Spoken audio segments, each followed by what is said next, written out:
antibodies, tama ba mga kapatid? Doon sa COVID-19 virus na ito, kilala nila. Hindi na ngayon sila masusurpresa, nakagayak na ngayon sila. Tama ba mga kapatid? So pupuntahan nila yun, magugulat sila, nakakamatay po yun to, di ba? Di ba ganun yung mangyayari siya? Manginig ka, lalagdating ka lahat. Pero bakit ganun? Kamukha ni COVID-19. Kasi COVID-19 po talaga yun eh. Pero mabait. So, gagawa sila ng paraan para matalo mo. Para kapag dumating na ang totoong COVID-19, hindi ka na mahahawa. O mahawa ka man, matatalo agad ng katawan mo. Kasi, naka-ready na sila, alam na nila ang gagawin nila. Amen? Tama ba yung mga kapatid? Yun pong mga matataas na gamot na vaccine, kagaya po ng Pfizer. Ginawat, pinaliwanag din po yun. Ang problema po nun, it is a replicating vaccine. Ibig sabihin, nung pagpasok sa katawan mo, nag-multiply. So parang halimbawa, ikaw po ay may edad na, about 80 years old na po ako. Biglang papasok sa katawan ko, sisiglaw ako ng todo. Parang pinatakbo mo ko, pinag-jogging mo ko ng 5 kilometro, 80 years old na ako. Diba? Ano mangyayari sa akin? Titibok yung dibdib ko, yung puso ko lang mabilis.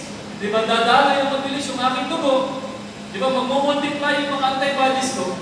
Hindi na kaya ng puso ko ng katawan. Kaya inatake sa puso yung mga in-injection sa ibang bansa. Alistin tayo mga kapatid. Diba? Tayo po'y nananalangin that there will be a vaccine that once and for all ay it will make a solution dun sa lockdown na ito para ikaw at ako'y malayang makalalabas. Salamat sa Panginoon sapagkat unti-unti dumadating nito sa ating bansa. Parang nakatulong pa nga medyo na delay. Diba? Kasi na-testing muna sa ibang bansa, gumagana bago dumating sa atin. Amen? Diba? Purihin ang Panginoon because a greater vaccine has already come and we call it the blood of Jesus Christ. Ang pandemic, ang virus po ng kasalanan ay tumalag na buhat po kay Adan hanggang sa ating mga ninuno, hanggang sa ating panahon.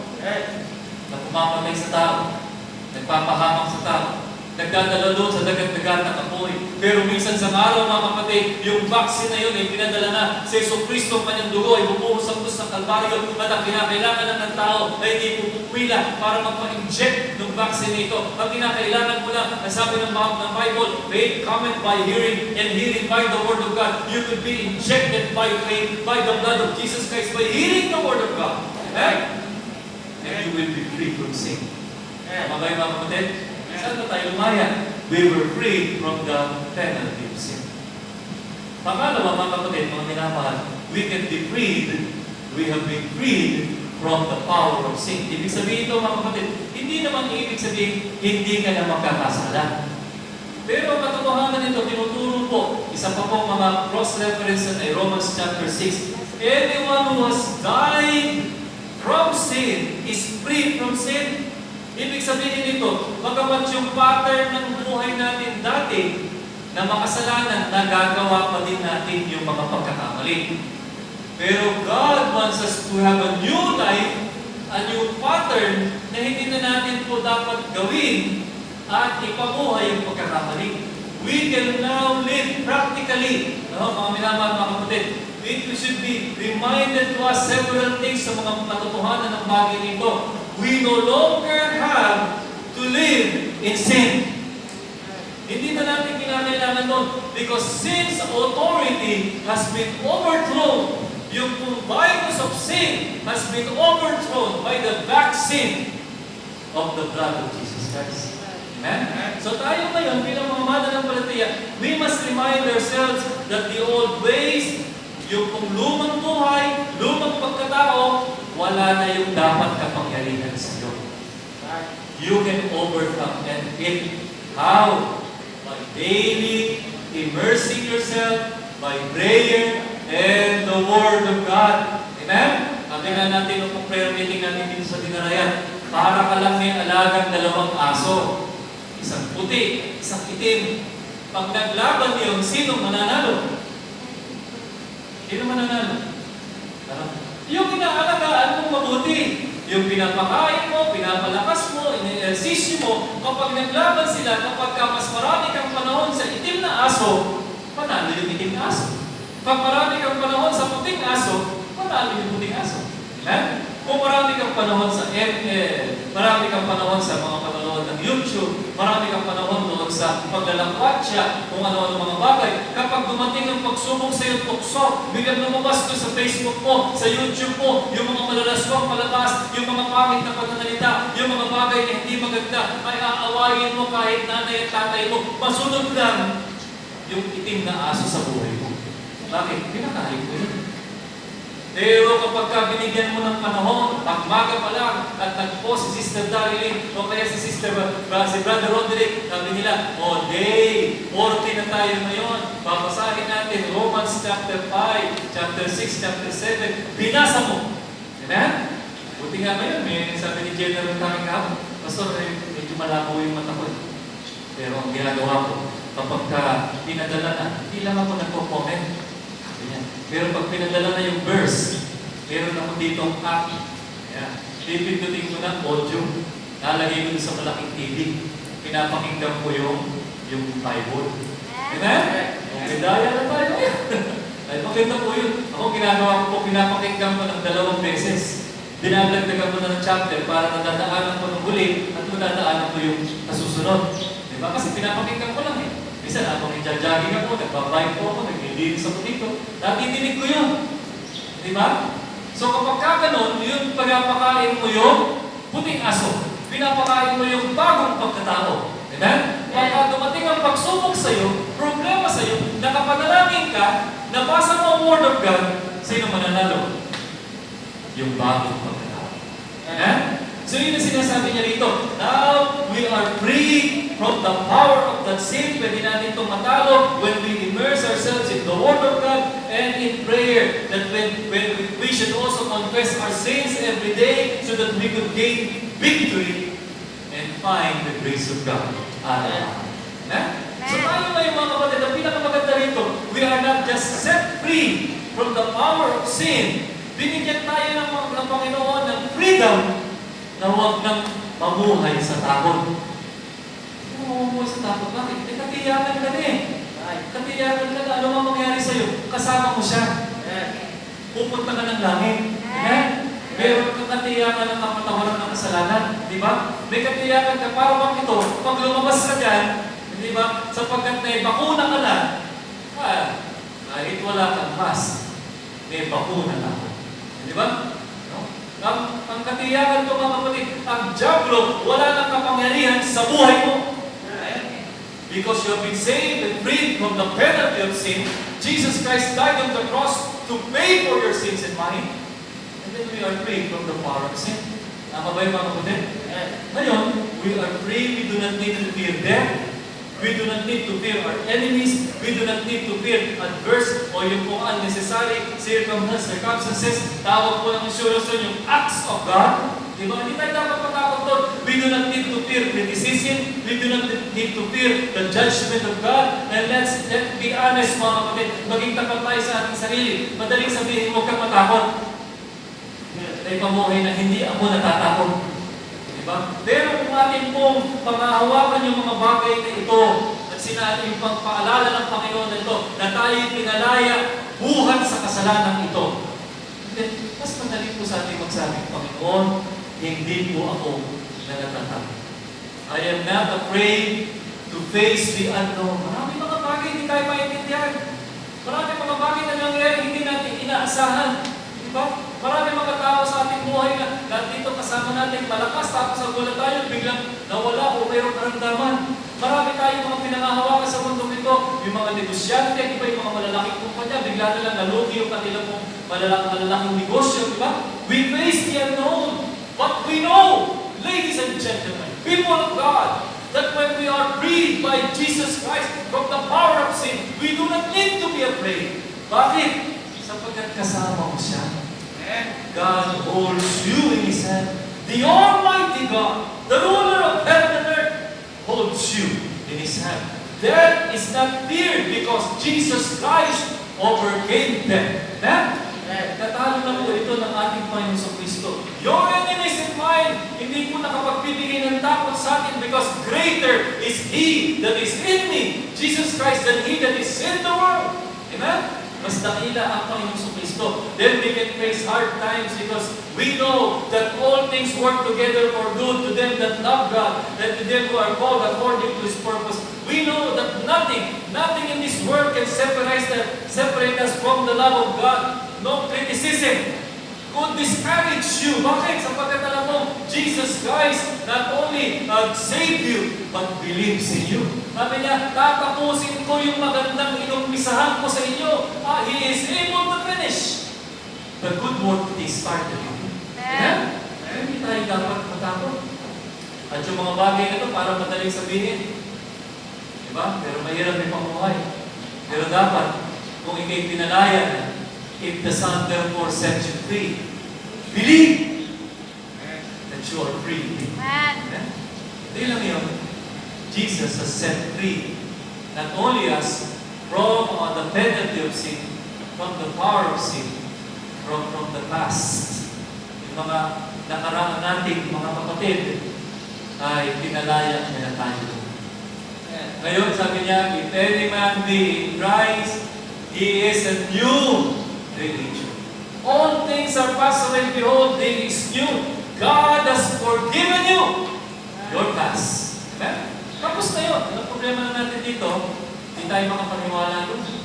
Pangalawang problema natin, hindi natin mapatawad ang ating sarili sa mga kapalpakan natin noong nakaraan.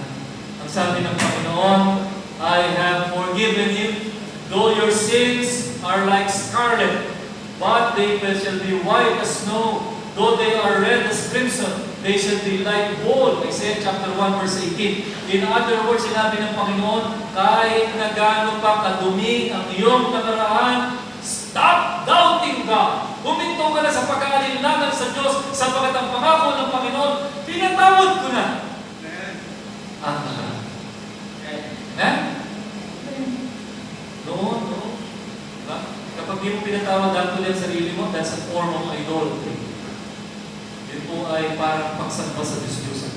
Sapagkat kinakalimutan mo that the Judge of the universe, the Creator of heaven and earth, tells you, sinabi ng Panginoon, kinalimutan ko na yun. Diba? Hingi ka ng hingi, Lord, patawarin mo ako kasi ginawa ko ito, patawarin mo ako ulit-ulit. Kung matidinig mo o Biblia Diyos sinabi sa'yo, ano yun? Hindi ko na naaalala niyo. Amen? They decided not to remember it anymore. Now, if you think about it, kung aalalahan mo yun, ikaw na may problema. Because He has freed you from sin. Okay? Pinalaya ka na niya buhat sa kasalanan. Ngayon, pangalawang punto. Diyan ba kayo mga kapatid? Pinalaya ka ng Panginoon, pinagila. We are set free from sin. Then we are set free for something.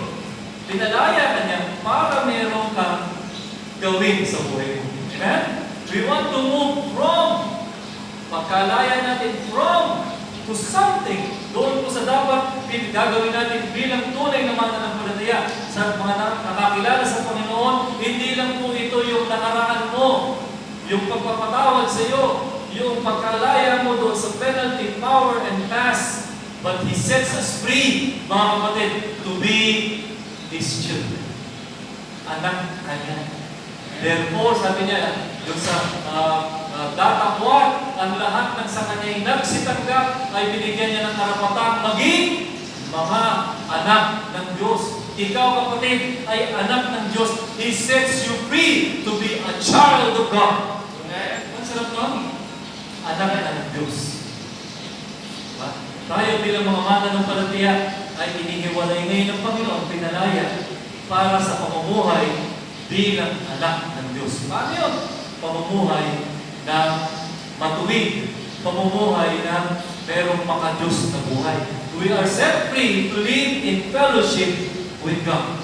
Ngayon sa maraming tao, parang hindi naman yata masaya yun. Diba? Kasi imagination ng maraming mga tao, kapag ka napunta ka ng langit, ang lungkot, ang boring, walang ML doon, walang Facebook, diba? Walang YouTube. Ay, mga kapatid, sampang langit yung binasa mo. Hindi yata yun yung langit na tinuturo ng Bible. Hindi po pa sa langit ay meron pong lumulutang-lutang na kirubin, kamukha ni Matet nung araw. Hindi ko na alam kung sino si Matet. Sabi po sa kapanahon na namin, meron pong bata na anak si Nora Motor, mukhang anghel. Siya po ay ulo lang, at saka kulot na buhok, saka may pakpak. Sabi nila parang kerubing. Bagaman si Matias sa totoong buhay, hindi naman siya ulo lang. Totoong tao siya. Di ba? Na puro ulang. Ngayon ka naman puro ulang, pagkatapos puro anghel. Mga kapatid, kung gaano katotoo ang lupa, kung gaano katotoo ang Boracay, ang paraiso, ang mga mansyon, ang kayamanan at pinakamagandang itsura ng lupa, mas maganda pa po, i-multiply mo sa 1,000,000 beses ang langit. Kaya? Hinihiwalay ka ng Panginoon doon sa fellowship kasama ang Ama. Imagine mo, di ba? Maraming panahon na kapag tayo may problema, naghahanap ka ng mapagtatanungan mo. Imagine mo pagdating mo sa piling ng Panginoon. Ngayon pala, ay kay Kristiyano na. Meron kang guidance, exhortation, payo sa lahat ng oras at sa lahat ng panahon. Ito na yun. Mamumusak na sa'yo. Sa mga walang pananalig sa Panginoon, hindi nila naiintindihan ito. Pero ikaw na Kristiyano, child of God, He sets you free from sin, and He sets you free for guidance and fellowship with the Son of God. Amen? Malaya ka ngayon. You have constant access to God and guidance mo in the universe. You are constantly being in the presence of God. Lagi mo siyang kasama. Sabi niya, hindi ka niya iiwanan, hindi ka niya pababayaan. You are in constant protection sa Panginoon. Sabi niya ng Panginoon, sasamahan kita, iingatan kita. Sabi ng Panginoon, He is walking with you. Kapag ka nagkamali ka, mahal ka pa din niya. Para ikay malumbalik at tumingin ng tawad. Siya po yung taong kilala ka. Siya po yung personang kilala ka, mga kapatid. Pero kahit alam niya lahat ng masamang ugali natin, alam niya lahat ng kapalpakan natin sa buhay, tanggap ka niya. Amen? May mga simbahan ganun eh. Kapag ka hindi ka ganun kabait, itiwalag ka na. Diba? Kapag ka nahuli ka sa simbahan, sasarado ang pinto. Diba?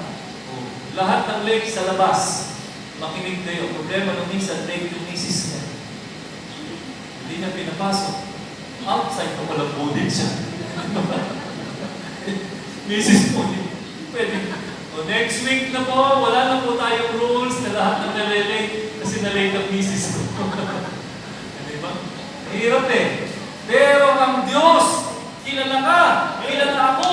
Pero pagkamat kilala niya, ating pagkukulang, pagkakamali, mahal ka pa din ng Diyos.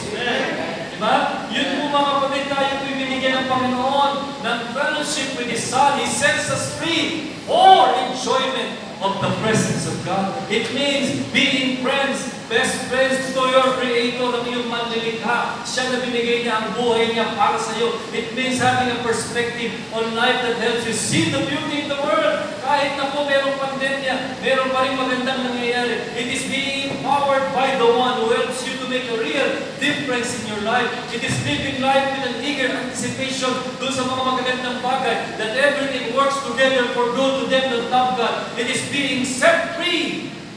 Malaya ka sa piling ng Panginoon. Amen? Pero tanong. Ay, tanongin na natin ating sarili. Nakausap mo na ba siya? Yung panahon na nakakailangan na bumubulong-bulong ka dyan, Lord, tulungan mo nga po. Lord, nangihingi na ako palakasin mo. Lord, meron akong mahal sa buhay na may karamdaman, pagalingin mo siya.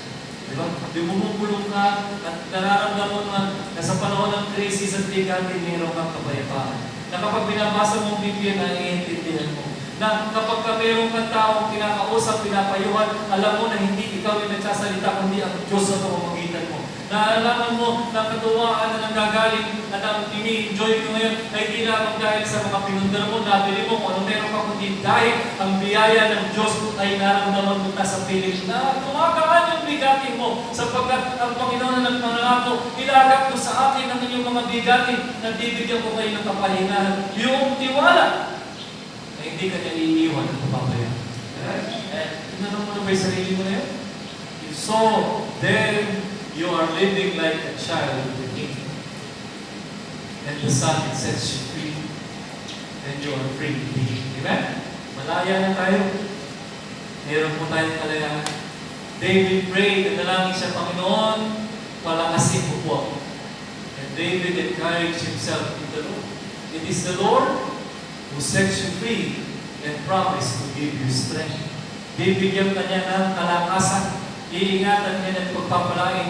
Yun po ay sinulat ni Isaiah nung siya'y kinausap ng Panginoon. Isaiah chapter 40, verse 28. Let's read it. Itong sabi niya. Isaiah chapter 40, verse 28.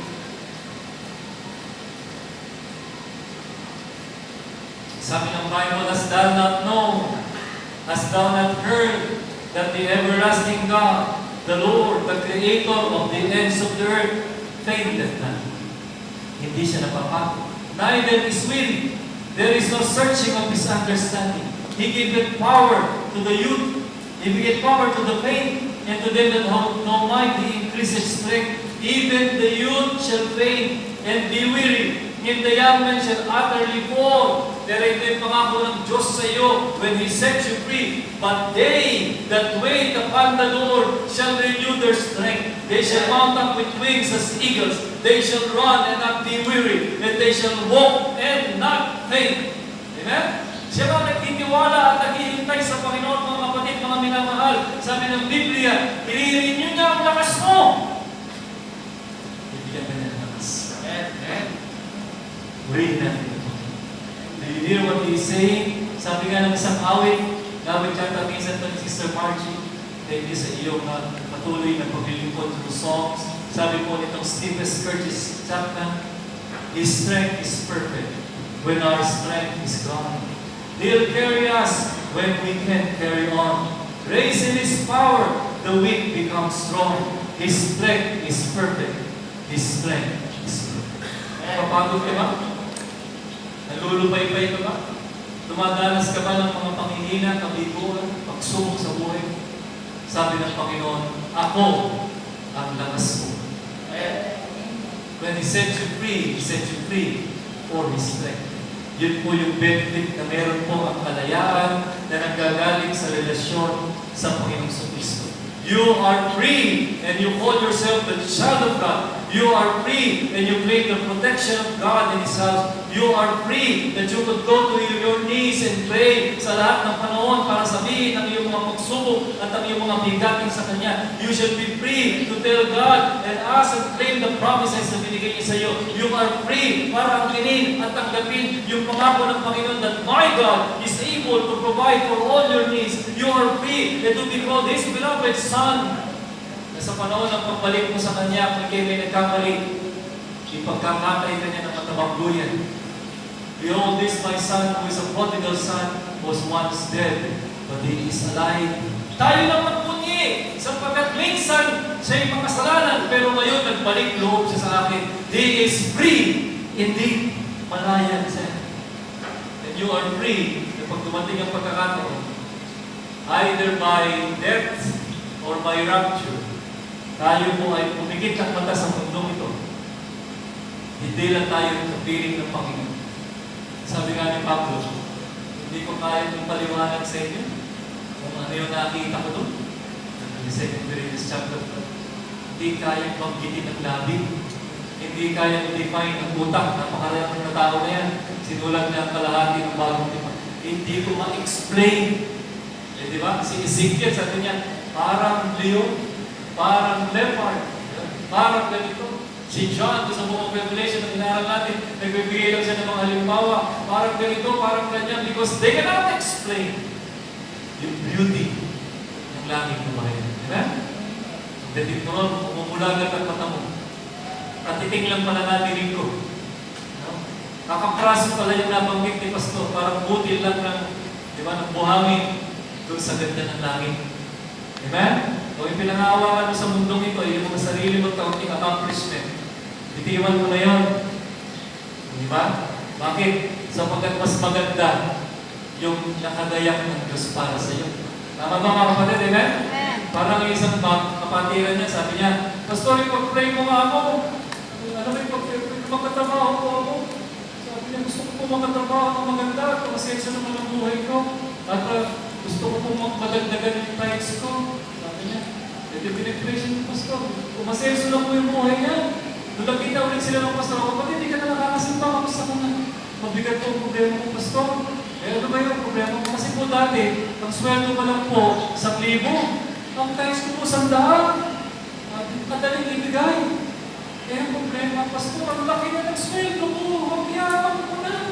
Nag-pray mo ako, hindi ko po mabigay yung times ko kasi akyanan ko na. Eh sige kapatid, sabi ng pastor, ipag-pray kita ngayon din. Panginoong Diyos, ang bigat po ng dalahin ng kapatid na ito. Sapagkat ang yaman na po dyan. Dati po nakapagbibigay siya ng ikapo, nung maliit pa po ang kayamanan niya. Papalikin mo nga po ang dati niyang kalagayan para masolve po ang problema niya. Sabi, ako. Nagigil bigla yung pastor. Kaya ano na po, ibibigay ko na po yung tithes ko. Isang yun eh. No?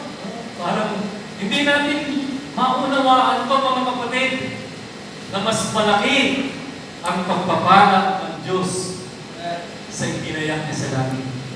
Kumpara kung ano mang meron ka sa mundo. So are you free indeed? Amen? If the Son therefore sets you free, you are free indeed. Freedom from sin. And freedom to be the Son of God. Maging anak ng Diyos. Kapiling ng Diyos. Kasama ng pangako at provision. Let's pray. Lumay po tayo lahat. Magpasalamat tayo sa atin. Dakilang Diyos, aming Ama sa langit. Salamat po sa iyong mga salita. Namin pong napagmilay-milayan sa umaga. Kasangkapanin mo ngayon, Panginoon, bilang paalala, kalakasan, gabay namin sa aming mga buhay. Ikaw ang malulahati, O Diyos, sa buhay mo ng mga kasi. Tamang tayo na kayo magpatatikit, pag-isipan mo natin ang mga bagay nito. Alalahanin natin ang mga aral na ito sa ating buhay. At magkaroon tayo ng tahimik na panalangin, kausapin mo ang Diyos, anumang bahagi ng mga aral, ng mga talata na naramdaman mo, naunawaan mo, at nakita mo na ito ay angkop sa iyong buhay. Kausapin mo siya. Kung meron kang mga nakitang pagpapala, pasalamatan mo ang Diyos. Kung meron kang mga nakitang pangako, ang hilin mo ito. Kung meron ka rin mga nakikitang saway, mga paalala, mga pag-rebuke sa iyong mga nagawang kamalian at kasalanan, ihingi natin ang tawag at tinapin natin ang ating buhay sa Panginoon. Sa ating tahimik na panalangin, mga kapatid, sama-sama natin ilapit ang ating sarili sa Diyos. Ano man ang bigatin mo, hingin mo ang kalakasan ng Panginoon sapagkat ibinangako nito. You were free from sin. And you were free for the blessing and enjoyment of the promises of the presence of God, of the power of God sa buhay ng bawat isa sa atin. Let's go on and pray.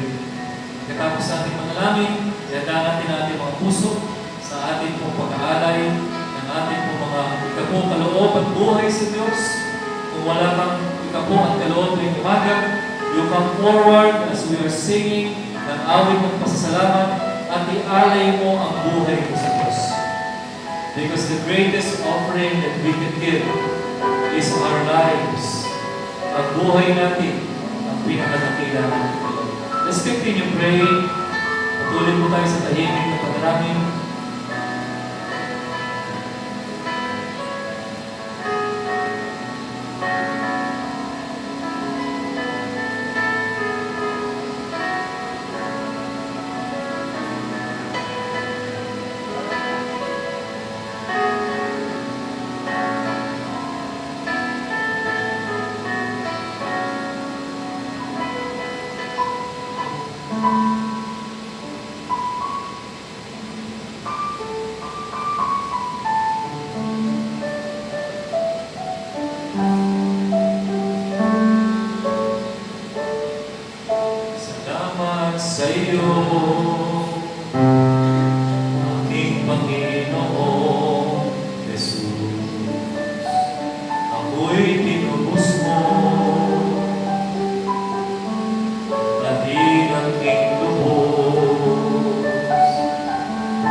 Today, pagpakain mo po aming mga apo, mga aming Diyos.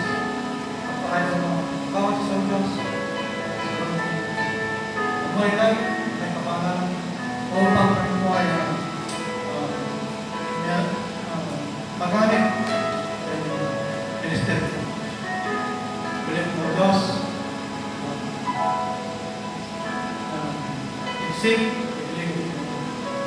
yes, we pray.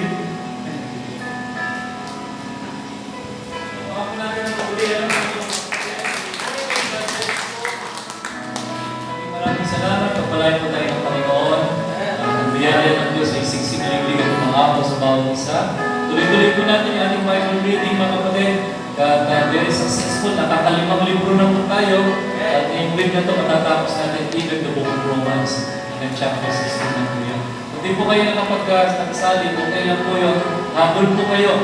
Medyo maliliit na kayo ng ilang libro dun sa dapat matapos. Kung hindi pa po kayo kasama doon sa group chat para sa daily reminder of Bible reading, pakisabi niyo po kay Brother Roderick at saka kay Sister Darlene. Sila po yung mga leaders natin, facilitator, si Sister Michelle. Sa DEP po, si Brother Rod, ang in charge po nag-remind sa kanila.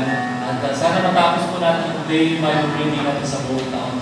God bless you po. Patuloy natin pag-pray. Sister Cynthia, kagalingan po niya. At yan din si Sister Mylene po, first name. Sister Mylene. Mami po yun ni Sister Nicole. Kapatid po ni Sister Vicky. At nasa ICU po pa siya, sis. Nasa ICU siya po. Comatose pa din. At ipag-pray din po natin yung mga financial needs nila. At meron pong mga, siguro, kung meron man tayo tumulong, bigyan na lang natin kay Sister Vicky para po pagsama-samahin natin, ano? Para po makatulong man lang sa kaunting sa pangangailangan. So magandang araw po sa inyong lahat. Pagpalain tayo ng Panginoon. Ang blessing po ng Diyos ay sumayin po natin. Saan malakas sa amen? Amen? God is good. All the time. God bless you.